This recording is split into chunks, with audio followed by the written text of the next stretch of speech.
It is National Tsunami Awareness Day in Bali, Indonesia. So, as an outreach program, we are going to be providing you guys with information on tsunamis, its impacts, and how people can keep themselves safer, like you guys. So, first, we will talk about what tsunamis are. Then, we will talk about Bali in particular and how tsunamis can affect it. Then, we will talk about Bali's culture and how the government is currently reacting to tsunamis and how they can do better in future plans. And then, we will have a lot of information if anybody wants to learn more about tsunamis at the end. So first, tsunamis, what are they? Well, they are giant walls of water that are really, really fast and really, really powerful, and they can cause a lot of damage. In informationals, in a lot of official websites, sometimes people call tsunamis harbor waves. This is just a fancy name that means that tsunamis are just giant vertical waves. It's not really something to be concerned about. Just if you see it, it means tsunamis. Harbor waves means tsunamis. Bali really needs to be worried about earthquakes, landslides, and eruptions as main causes of tsunamis, not icebergs and meteors. Bali experiences a lot of earthquakes and eruptions because it is located near lots of volcanoes, underwater volcanoes, and and since it's an island, it will experience a lot of earthquakes. And since tsunamis are caused by large disturbances, large displacements in water, underwater earthquakes and landslides can displace a lot of water, and eruptions can really cause large shifts in water, which can also cause large waves like tsunamis. Some of the warning elements of tsunamis are a receding shoreline. So if the waves look like they're suddenly running away from the shore more than normal, which means more than low tide, you should get away and get to higher ground. The tsunami is gathering its power, its water, and is getting ready to strike.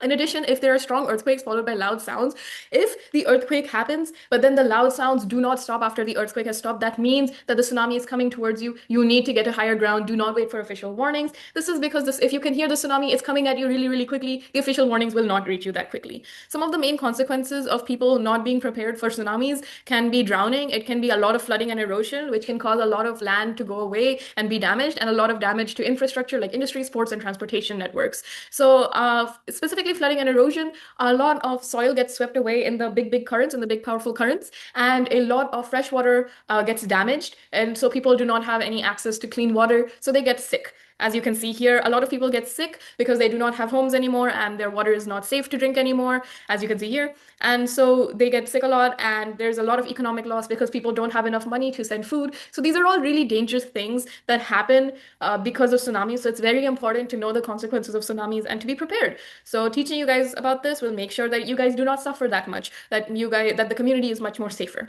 And lastly, it's important to realize that a lot of climate change can cause tsunamis. So climate change is when the earth gets super, super warm, which can cause a lot of ice in the north to melt, which can cause waters to increase.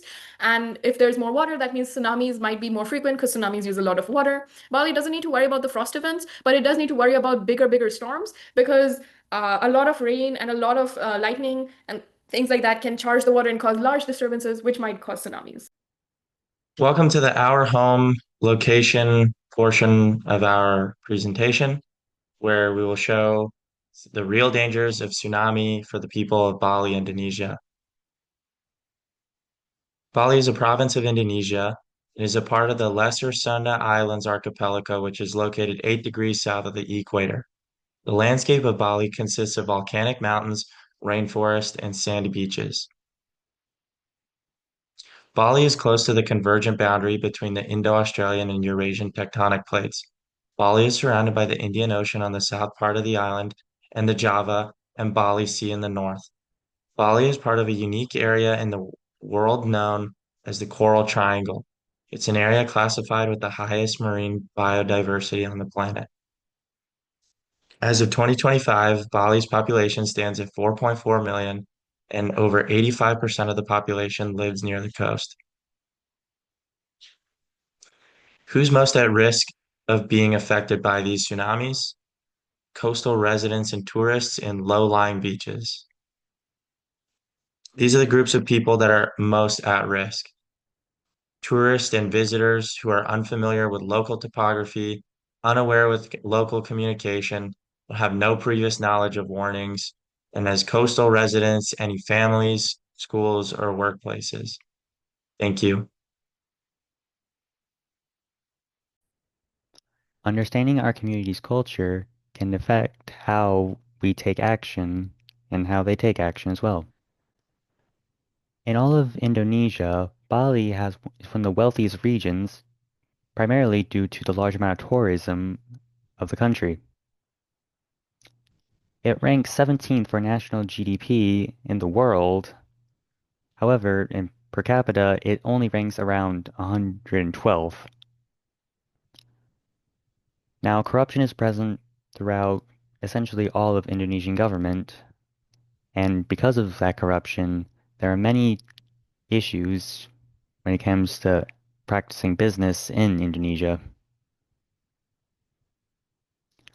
Why exactly is Bali such a popular tourist destination, though?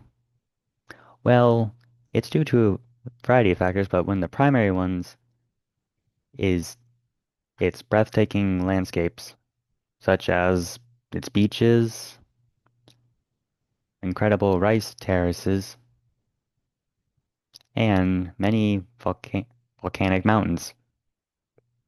Some examples for each include the Kuta Beach,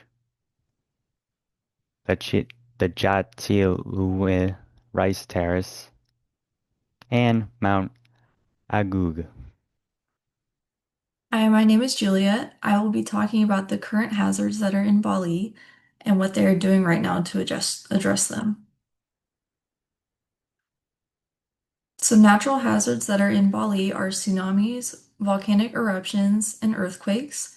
Tsunamis are a brief series of long, high undulations on the surface of the sea caused by an earthquake or similar underwater disturbance. Volcanic eruptions are an eruption of molten rock, hot rock fragments, and hot gases through a volcano. Earthquakes are a shaking or movement of the ground, a violent convulsion of the Earth's surface, frequently causing great destruction and resulting from movements within the Earth's crust or from volcanic action. Right now, Bali has a government agency called the National Disaster Mitigation Agency. They provide logistical management and equipment. They clear debris blocking roads and access to disaster areas, and they supply residents with food, water, and shelter to meet their basic needs.